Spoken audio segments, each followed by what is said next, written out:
어제 이번 정책에 대한 여당 입장 들어본 데 이어서 오늘은 야당의 평가를 좀 들어보겠습니다. 국회 기획재정위원회 야당 간사를 맡고 있는 새정치민주연합 윤호중 의원 전화 연결하겠습니다.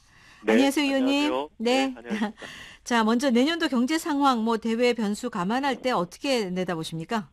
네, 사실 그 대외 상황이 호락호락한 것은 아닙니다. 미국 경제가 물론요. 조금 나아질 것이다 이렇게 이야기를 하고 있지만 곧 이어서 양적 완화 축소 조치가 발표될 것이라는 전망도 있고요. 예. 그 이외의 지역은 대체로 다 안 좋습니다. 그러니까 음, 유럽, 중국, 일본, 러시아 다 특히 러시아는 지금 굉장히 불안한 상태래 그렇죠. 가지고요. 다만 이제 한 가지 좀 정부가 그 유일하게 기대를 거는 건 거긴 것 같은데요. 국제 유가가 지금 계속 떨어지고 있습니다. 하향세에 있어서 예.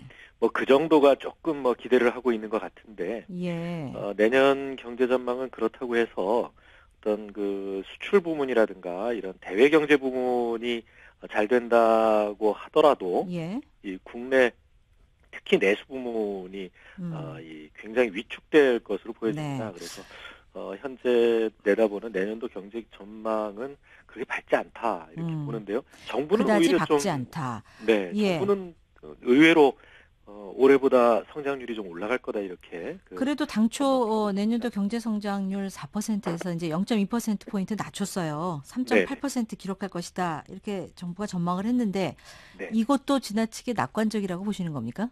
네, 그 정부를 제외한 그 다른 경제 기관이나 또 해외 기관 같은 데서는 다 내년도 한국의 경제 성장률을 한 3.5% 안팎 정도로 네네. 보고 있거든요. 훨씬 더 낮춰 잡았죠. 예, 예.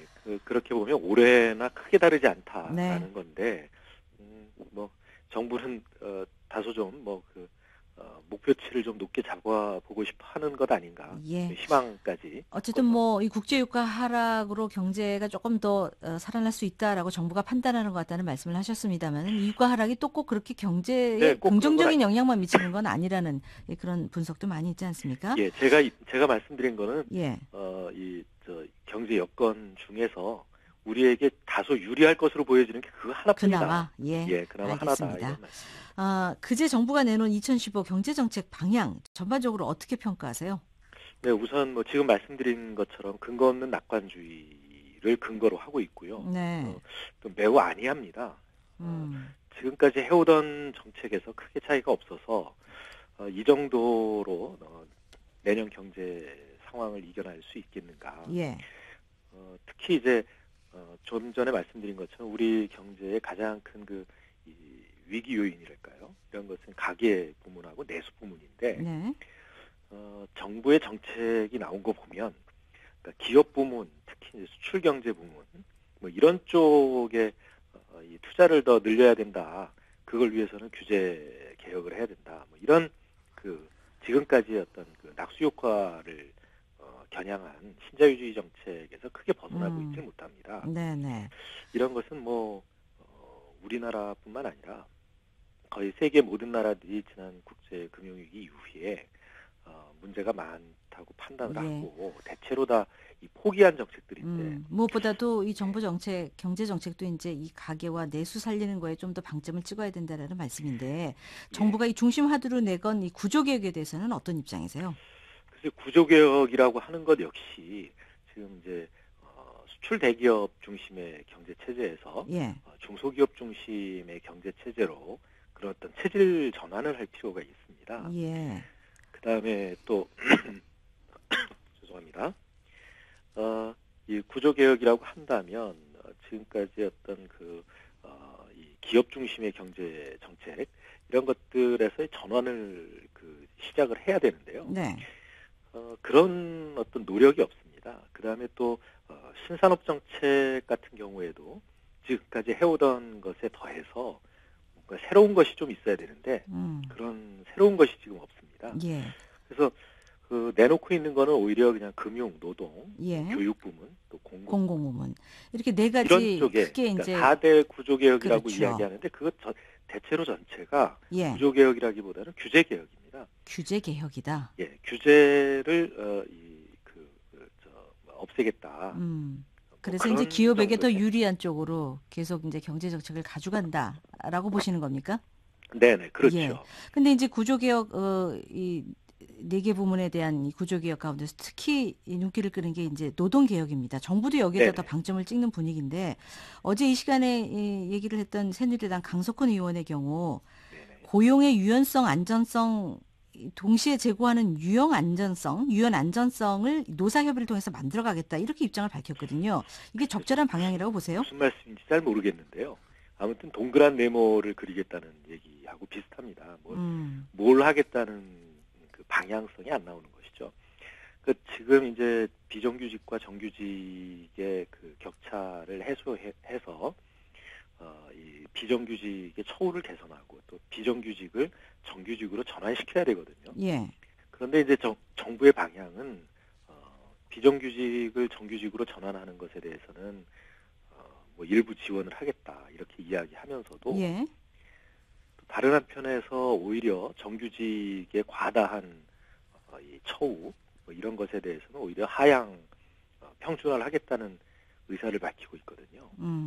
이제 그런 방향으로 가면 그렇잖아도 이게 그냥 노동시장만 가지고 보면 그렇게 이야기를 할 수 있을지 모르지만 예. 그렇게 되면서 전반적으로 그러니까 임금 수준이라든가 노동 조건이 악화되는 방향으로 가는 것입니다. 예. 그렇게 되면 오히려 더 이 가계 소득이 줄어들고 또 가계 가처분 소득이 줄어들면서 내수 수요가 줄면서 이제 자영업자라든가 이런 그 서비스업 쪽의 위축을 가져오죠. 결국 이제 악순환이 예, 그러면 되풀이된다라는 이제 말씀인데 내수가 얼어붙게 돼요. 예. 그런데 그 네. 비정규직 대책에 대해서 이제 4년간 기간을 연장할 수도 있다라는 얘기도 나오고 또 파견 업종도 지금 32개인데 더 늘리겠다는 거 아닙니까? 그런 것들이 다 노동 고용을 유연화시키겠다는 전략이고요. 예. 그렇게 되면 오히려 더 그러니까 그 비정규직이 더 늘어나게 되는 것이죠. 비정규직 늘어나고 근로의 질도 더 네, 질이 떨어지고 예. 떨어집니다. 예. 그러면 이 비정규직 대책에 어떤 내용이 포함돼야 된다고 보시는 거예요? 비정규직과 정규직과의 차별 해소를 이제 유도를 해야 되고요. 예, 구체적으로 어떤 대안을 좀 제시하시겠습니까? 저희가 가지고 있는 것은 그러니까 비정규직을 일단 정규직으로 전환하는 것, 그다음에 예. 비정규직의 경우에 지금 이제 그 최저임금 수준에 있는 것을 생활임금 수준으로 이 임금 수준을 점차적으로 높여나가는 전략이 필요하고요. 예. 또 거기에 더해서 이 비정규직 처우 개선이 안 되는 부분들에 대해서는 사회적 안전망을 음. 확충을 해줘야 되는 예. 그런 이 정책 세트가 그러니까 복지 혜택을 더 나눠줘야 늘려야 됩니다. 된다. 예, 예. 예. 알겠습니다. 자, 이 내용도 좀 보죠. 이 당초 그 경제정책 방향에서는 내년 하반기에 뭐 사학연금, 군인연금 개혁안 차례로 네네. 내놓겠다는 내용이 포함되어 있지 않았습니까? 네네. 정부가 일단 뭐 여론을 의식한 탓인지 아니면 새누리당과의 입장 조율이 안 된 탓인지 네. 일단은 공무원연금 개혁에 집중하겠다는 입장으로 이제 방향을 바꿨습니다. 이 연금 개혁 문제는 어떻게 보세요? 음, 지금 이제 연금 개혁을 위해서 여야가 이제 이 특위도 만들고 그렇게 해서 이 논의를 하고 있는데요. 예. 저는 이것을 너무 서두를 일이 아니라고 생각합니다. 연금 문제는 특히나 이해 당사자들이 있는 문제고요. 그 이해 당사자들의 의견과 그다음에 또 일반 국민들의 의견 이런 것들을 전부 수렴해서 만들어야 되는데 네.